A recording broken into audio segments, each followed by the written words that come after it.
Pourquoi avoir écrit ce livre? Bah, il faut que ça sorte, oui, parce que j'ai beaucoup de haine et de colère, forcément. Euh, Après, pour faire réagir les gens de ce qui se passe vraiment derrière une exploitation agricole, c'est pas parce qu'on a un beau tracteur que tout va bien. Pour lui, parce qu'il n'est pas parti pour rien. C'est ça aussi qu'il faut faire comprendre que derrière tout ce système de non-dit et de honte, il y a des vies humaines. Et je pense que si je parlais pas, peut-être que ça se serait pas su dans cette manière-là. Et j'avais besoin de parler. Je dis pas qu'une femme qui a 50 ans et qui est dans le même cas que moi ne parle pas, mais elle va peut-être moins oser parce qu'elle a des enfants et qu'elle a une vie à continuer. Moi, malheureusement, j'ai pas d'enfants.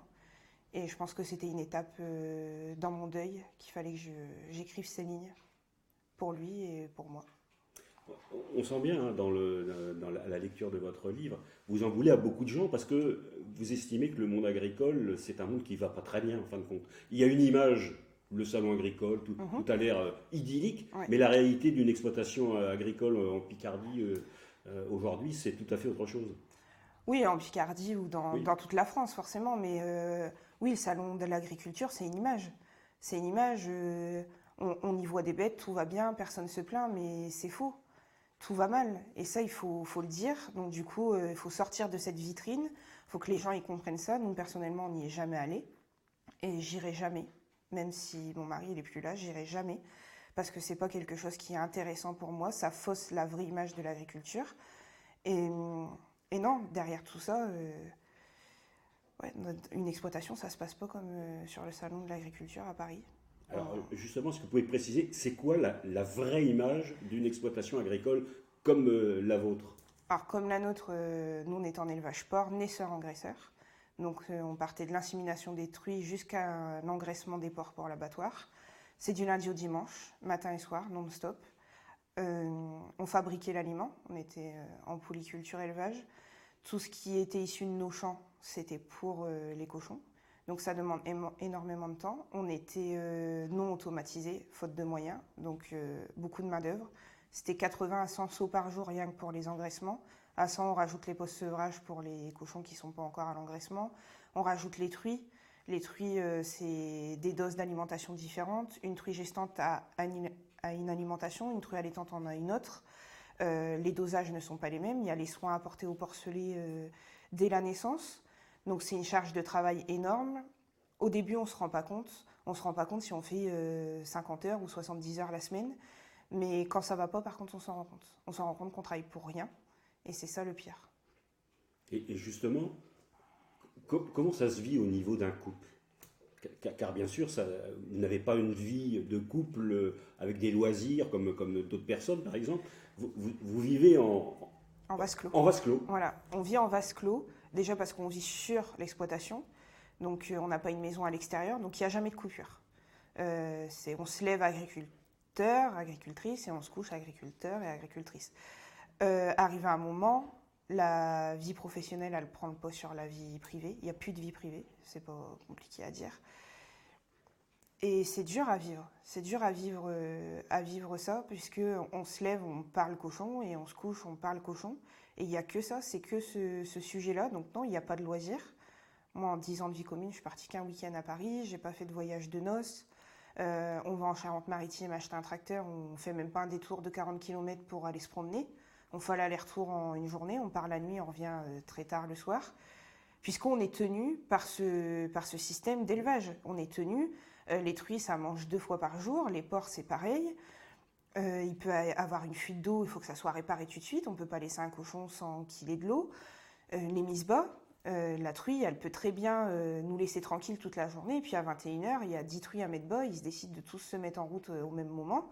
Bah ça prévient pas. Et ça, il faut être auprès de son élevage, peu importe que ça soit un dimanche à 23 h ou un lundi à 15 h. Et c'est ça, c'est d'être tenu comme ça en permanence. Mais le souci, c'est qu'on ne gagne pas notre vie, en fait, à être tenu comme ça en permanence. Je reviens sur ces contraintes permanentes, cette disponibilité de tous les instants à votre travail. Vous n'êtes pas issu du milieu agricole, et quand vous avez rencontré celui qui allait devenir votre mari, Mhm. vous avez accepté immédiatement ces contraintes. Avant même de le rencontrer pour la première fois, il m'avait prévenu par téléphone qu'il était agriculteur, que si ça devenait sérieux, il fallait que j'accepte l'homme, mais l'exploitation aussi. C'est ça aussi que je veux faire comprendre aux gens qui sont avec des agriculteurs. Une exploitation, ça ne se déplace pas. Donc il faut faire des choix, faut faire des concessions. Je sais que c'est pas simple, mais moi, le choix et la concession, je l'ai fait tout de suite de quitter le Pas-de-Calais et de partir dans la Somme, malgré que j'étais pas du tout issue de ce milieu-là. Hein. Ma maman était soignante, donc du coup, il n'y a aucun rapport avec le monde de l'agriculture. Au début, non. Au début, quand je suis arrivée sur l'exploitation, je me suis dit, c'est pas possible. Moi, j'habite à Montreuil-sur-Mer, en pleine ville. Je fais tout à pied. Je vais en cours à pied, je vais à la boulangerie à pied. Et là, on arrive, il n'y a rien autour. Une exploitation, des bâtiments, une maison et des champs. Et il n'y a rien. Et là, on se dit, on n'a pas le choix de prendre la voiture pour faire tout ce qu'on a à faire, ne serait-ce qu'aller chercher une baguette. Donc, j'ai eu cette peur d'isolement. Puis, en fait, au fur et à mesure des week-ends que je passais là-bas, l'isolement, on y prend goût. On commence à vouloir fuir la ville. C'est mon cas aujourd'hui. Moi, les villes, aujourd'hui, je ne peux pas. J'habiterai jamais en ville. Et on prend goût à ce métier. Donc, en fait, lui, il est passionné par son métier.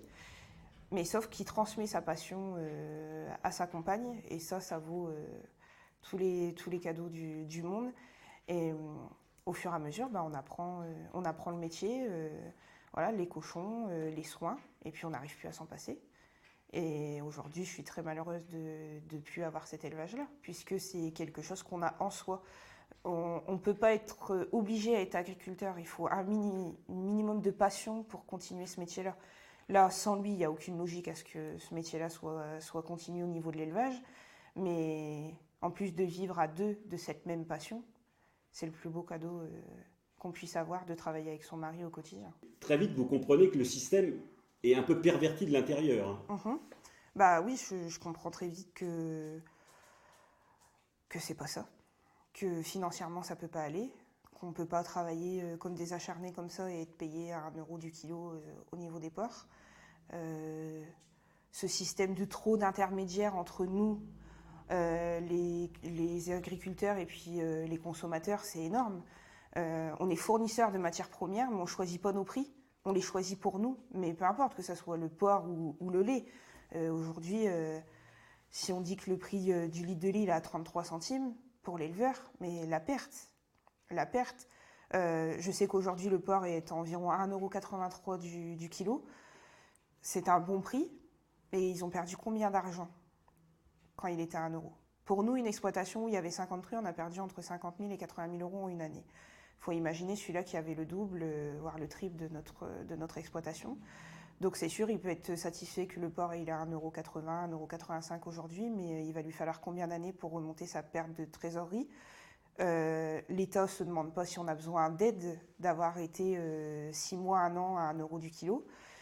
Mais pour autant, on nous met toujours autant de contrôles, on nous met toujours autant de mise aux normes. Une mise aux normes, il faut la payer. Il y en a, tout va bien pour eux, donc ils peuvent se permettre de faire leur mise aux normes. Puis il y en a, ils se disent comment je vais faire? Comment je vais faire? Parce que j'ai pas qu'un mur à casser. Les truies, c'est tant de mètres carrés pour une truie. Nous, on a eu le cas. On a eu des murs à casser et des barrières à mettre. Ça nous a coûté de l'argent, mais pas énormément d'argent non plus, mais de l'argent par rapport à la structure qu'on avait. Après, c'est sûr, ils nous disent il y a des dossiers d'aide de tout ça, des subventions qu'on peut toucher. Sur 50 000 euros d'investissement, on vous en donne 10 000. Comment on fait pour avancer les 40 000 qui restent? Puis ce système de banque, de comptable, où on voit toujours que les chiffres. Une première année, on sort 265 porcs, il ne serait pas parti, on en aurait sorti 900, mais on ne se demande pas comment on arrive en 4 ans et demi à faire autant un bond en avant de sortir 265, puis d'un seul coup on en sort 900. Il y a une sacrée différence. Mais non, votre bilan comptable, il n'est pas bon. Donc c'est tout, il faut dire, il faut arrêter. Mais on ne nous laisse pas cette chance, on ne nous laisse pas ces clés d'augmenter. On nous dit produisez, mais il faudrait peut-être nous donner les finances pour produire. Puis peut-être que c'est peut-être pas ça la solution, de produire à grande échelle. Peut-être que la solution, c'est d'être dans le circuit court et surtout que les prix soient là. Parce que je ne comprends pas qu'un électricien qui a son compte, qui doit aussi galérer, mais lui, il va faire son prix par rapport aux fournitures qu'il a et à la main-d'œuvre qu'il va faire chez ses clients. Mais nous, qu'on fasse 80 heures ou 100 heures, ou qu'on travaille jour et nuit, le prix, s'il a 1,10 € du kilo, il a 1,10 € du kilo. Nous, éleveurs de porcs comme nous, on fonctionnait, polyculture élevage, On nourrissait tous nos cochons avec nos céréales, donc blé, escourgeon, févrole. On rajoutait du soja, des minéraux pour apporter tout ce dont les bêtes avaient besoin, de l'huile de soja. On était payé au même prix que celui qui utilisait des coproduits. Ah, mais si vous voulez être payé plus cher, faut des cochons sur paille. Oui, mais pour faire les cochons sur paille, on était en calibotie partielle. Là encore, il faut faire de l'investissement. Toujours investir, toujours investir. Mais on investit comment quand on a à peine de quoi payer nos factures? Comment on investit? C'est ça aussi qu'il faut faire réagir les gens. C'est pas parce qu'il y a des bâtiments, un tracteur, tout ça, ça appartient à la banque. Ou quand on nous dit il y a les Z-Pack ça tombe une fois dans l'année. Il y a 12 mois dans une année, il faut vivre 11 autres mois. C'est ça, tout le monde croit les Z-Pack des millions. Mais non, on n'a pas des millions, c'est par rapport au nombre d'hectares. Moi aujourd'hui, j'ai pas peur de le dire, pour 50 hectares, on touchait environ 14 000 euros d'Z-Pack. 14 000 euros, pas 140 000 euros, 14 000. Et les ports n'étaient pas inclus dans la clause pour avoir des subventions. Ça veut dire que nous, on faisait un dossier PAC que pour les terres. Les ports, ça n'existe pas dans le dossier PAC. Par contre, les bêtes à viande, ça existe. Donc pourquoi on n'est pas tous à la même échelle? Pourquoi un gros agriculteur a le droit peut-être à plus d'aide au niveau des prix que quelqu'un qui va aller chercher que 3 tonnes de soja comme nous? Et puis celui-là qui va commander un SMIR-mort qui va avoir un prix. C'est pas normal, il faut tous nous mettre dans le même bateau. On est plusieurs pays dans l'Union européenne, vous allez voir vos voisins qui sont dans l'Union européenne, ils ont moins de normes, ils peuvent utiliser des produits que nous en France on n'a plus le droit d'utiliser. Ils ont moins de contrôles. Pourquoi nous, on s'acharne à nous mettre des contrôles au quotidien? 5% des dossiers PAC sont tirés au sort dans chaque département pour avoir un contrôle chaque année. C'est tiré au sort, donc c'est au hasard. Pourquoi des fois il y a des agriculteurs, ça fait 6 ans qu'ils sont contrôlés et après on nous dit que c'est tiré au sort? C'est pas normal. Ça aussi, il faut revoir au niveau de ces contrôles-là. Les contrôleurs qui viennent, ils savent même pas à l'avance si dans cette exploitation-là, ça va bien. Si moralement, physiquement, l'agriculteur va bien, si financièrement il va bien. Ils arrivent là, ils ne savent même pas s'ils vont être accueillis normalement ou avec un fusil. Parce que cet agriculteur-là, il peut être à bout, il peut en avoir marre des contrôles. On nous contrôle pour le bien-être animal, donc on est obligé à chaque fois de se mettre à nu. Limite, on travaille, mais on vient encore voir si on travaille correctement. Et ça, c'est pas normal. Pour peu qu'il y ait un truc qui ne va pas, on revient dans 10 jours. Donc dans 10 jours, c'est encore une fois, on repart sur ça. Et c'est compliqué à vivre au quotidien. Nous, on a vécu des contrôles et ça a été très, très dur à vivre. Mais vraiment. Et vous, alors, pendant que vous exerciez votre activité, est-ce que vous aviez l'impression d'être pris dans une espèce d'engrenage infernal? Pas au début, puisqu'au début, la passion, elle est là. Donc, on travaille, et puis on se rend compte que de toute façon, si on sort que 265 porcs la première année, il faut qu'on s'acharne pour en sortir encore plus. Donc l'année suivante, on en sort 447, puis encore plus, puis encore plus. On passe d'un chiffre de vente à 50 000 euros, l'année d'après, on est à 88 000 euros. Certes, le prix a peut-être augmenté, mais on s'est acharné à sortir aussi plus de cochons, à inséminer nos trucs correctement, à faire tout ce qu'il fallait faire. Sauf que derrière, si on ne nous suit pas, forcément qu'on tombe dans cet engrenage de on ne va pas y arriver. Ça va être de pire en pire. On fait partir 100 porcs, c'est limite si on arrive à payer nos prélèvements. On se prélève limite pas de salaire. Comment on va faire? Comment on va faire? Cette honte de passer un coup de téléphone pour payer une facture en 3 fois ou 4 fois. Cette honte d'être en échéancier permanent à la MSA pour payer nos cotisations. Je sais qu'il y en a pour qui ça se passe pas bien avec la MSA, mais on n'est pas tous dans le même bateau. Après, il ne faut pas faire les morts, il faut appeler. Je sais que c'est une honte. Hein. C'est une honte de prendre son téléphone et de dire nous, on n'y arrive pas. Est-ce qu'on peut faire un échéancier oui, 12 mois. Non, je sens que ça ne va pas aller. On va faire 24 mois et on verra. Donc moi, tout ça, je l'ai fait parce qu'on m'a toujours appris ne faites pas les morts et faites en sorte d'essayer de vous en sortir. Et puis, ça montre une bonne image aussi de vouloir s'en sortir. Sauf qu'il y en a, malheureusement, ils sont trop fatigués pour le faire. Et pour peu que c'est des agriculteurs célibataires, c'est encore pire. Et quand vous faisiez ce genre de démarche, vous aviez l'impression d'avoir une oreille attentive de l'autre côté? Moi, à la MSA, aujourd'hui, j'ai pas peur de le dire, je suis tombée sur une très bonne assistante sociale qui me suit encore aujourd'hui. Grâce à elle, on a pu manger parce que j'ai eu des tickets alimentaires. Donc 200 € de tickets alimentaires tous les 3 mois en forme de carnet. Moi, j'ai rencontré des gens, ils n'étaient même pas au courant que ça existait à la MSA. J'ai pu me chauffer parce qu'on a pris en charge le fuel pour qu'on puisse se chauffer. Mais ça, c'est... L'agriculteur, il ne va pas le demander parce que c'est une honte. Nous, on a touché le RSA, mais je peux vous dire que quand vous travaillez du lundi au dimanche et que vous touchez le RSA, voilà, ça a du mal à passer. On a eu la CMU, donc ça aussi, ça a du mal à passer. Ah, bah, vous avez la CMU, mais je ne comprends pas, vous travaillez. Oui, mais on n'arrive pas à vivre de notre travail, donc on n'a pas le choix d'avoir tout ça. Donc on a 52 € en moins qui sont prélevés sur notre compte de mutuelle parce que on est à la CMU. Donc on peut dire c'est 50 €, mais à l'année ça se voit qu'il y a 52 € qui n'est pas prélevé. Mais c'est pas normal. C'est pas normal que des gens comme nous, les agriculteurs, on en soit arrivé là, à toucher le RSA, à toucher pour la femme qui travaille à l'extérieur le complément de salaire, à avoir la CMU, à avoir des tickets alimentaires. Moi je me souviens d'une dame qui m'a dit merci de m'avoir dit pour les tickets alimentaires. Grâce à vous, je peux nourrir mes enfants correctement. Mais c'est pas normal d'en arriver là. C'est pas normal d'être dans cet engrenage permanent. Et du coup, ils sont poussés à bout et ils commettent le geste qu'il ne faudrait pas qu'ils commettent parce qu'ils nourrissent les Français. Je reviens en plus, vous avez malheureusement dû faire face à une conjoncture économique sur le prix du porc très difficile. Oui. Et en plus, vous avez eu des problèmes, alors ça paraît un peu bizarre, mais avec les rats. Oui. Qui vous ont causé justement une perte énorme au Ça a niveau été énorme, ouais. du revenu financier. Hein. Expliquez un peu. Ça a été énorme dans le sens où des souris, des rats, dans une exploitation, il y en a. Hein. Il ne faut pas croire que c'est parce que il y a un manque d'hygiène. Non, non. Au niveau hygiène, on était très bien. Même dans la ferme où on peut manger à terre, il y a des rats. Et ça, malheureusement, on n'y peut rien. Sauf que on voit un rat, deux rats, et on essaye de traiter par nous-mêmes.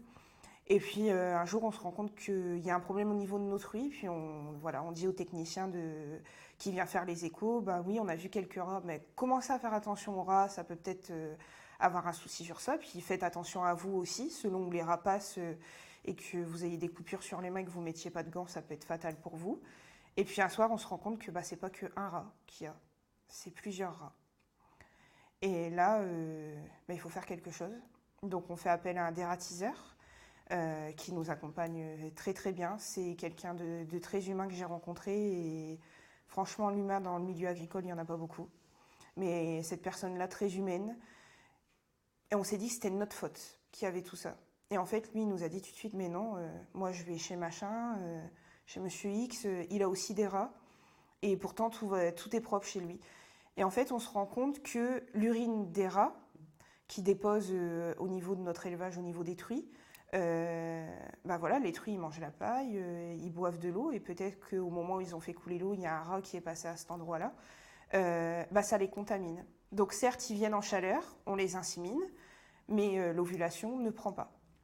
Donc il n'y a pas de portée. Donc là, quand on insémine 18 truies, où on y passe énormément de temps, on y passe énormément d'argent aussi, au niveau des doses, au niveau de l'alimentation qu'il faut augmenter, mais on n'a qu'une truie pleine.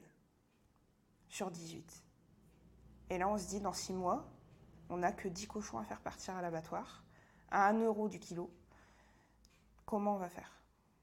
Comment on va faire ? Donc là encore, j'ai remué ciel et terre, et je me suis acharnée avec mon mari quand il était au mieux. Des fois, ça allait pas. Donc j'avais l'aide de mon beau-frère qui était présent au quotidien avec nous. Et puis, il faut s'acharner, il faut inséminer. Le dératiseur, il vient... toutes les 3 semaines parce que c'est compliqué, mais ça paye, puisqu'au bout de 1 mois et demi, 2 mois de traitement, on voit l'amélioration. Mais sauf que derrière, la banque, que vous ayez des rats, elle s'en fout. La coopérative où on fait partir les porcs, on demande des solutions, il n'y a pas vraiment de solution. En gros, débrouillez-vous. Donc c'est pas grave. J'ai peut-être que 23 ans, mais je vais me débrouiller et on va s'en sortir. Et au bout de 4 mois, on insémine 21 truies. Et on a 18 truies pleines.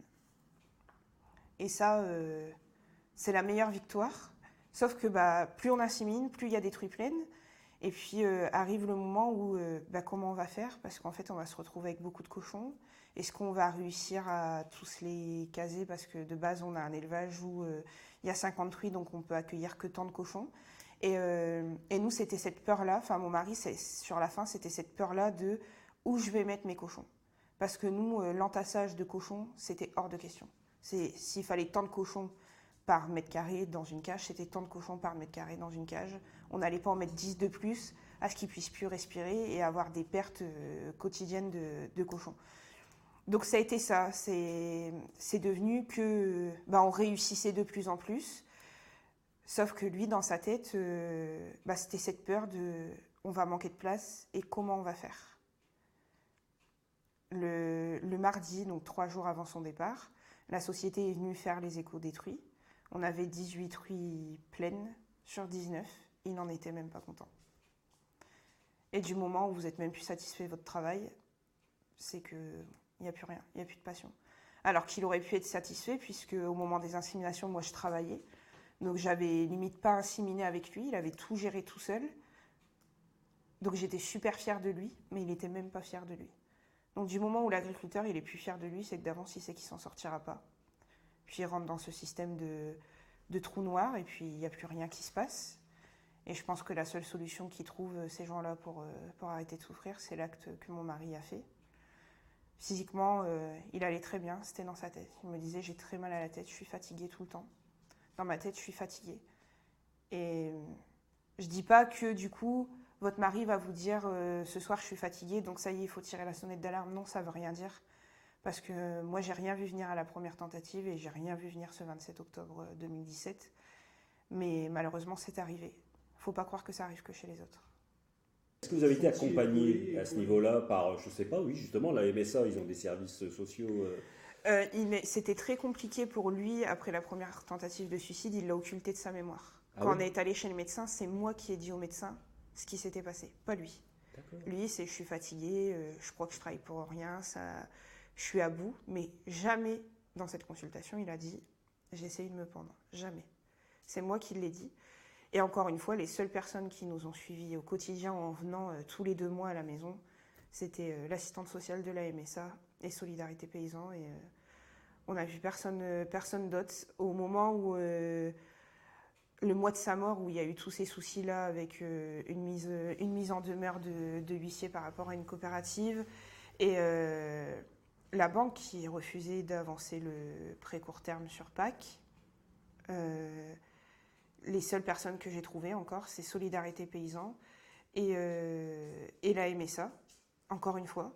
Et j'ai même une amie qui a créé un groupe sur Facebook, Parole d'agricultrice face à la crise, Nadine, qui a appelé la Chambre d'agriculture de la Somme en disant « mais vous attendez qu'il y ait un drame ?» Et j'ai jamais eu de retour. Et le drame est arrivé. Je vais revenir, vous n'êtes pas obligé de répondre, je vais revenir sur un petit côté intime. Comment vous reprenez la vie quotidienne après la première tentative de suicide de votre mari ? Parce que vous deviez être quand même toujours sur vos gardes. Alors on est toujours sur ses gardes, sauf qu'il ne faut pas le montrer. Puisqu'il ne faut pas qu'il ait cette image-là de « bah oui, tu vas toujours me surveiller parce que j'ai voulu faire ça, tu vas toujours être derrière moi ». Non, il ne faut pas, parce que lui déjà, il l'a occulté de sa mémoire. Il a occulté ce geste, on n'en a jamais reparlé. Donc forcément qu'on y pense, on vit avec cette boule au ventre, mais il ne faut pas lui montrer. Dans un couple, il faut toujours montrer celui-là qui est plus faible, il faut que celui-là au-dessus, il se monte encore plus fort. Donc moi, il fallait absolument que je me monte forte. Il fallait pas que je lui montre la faiblesse d'avoir peur. Mais oui, j'avais peur, forcément. J'avais peur de partir et de le retrouver à nouveau pendu. Si je partais, il fallait qu'il y ait son frère à la maison, ou je partais en sachant que quelqu'un allait venir. Et voilà. Mais c'est compliqué à vivre. C'est compliqué à vivre.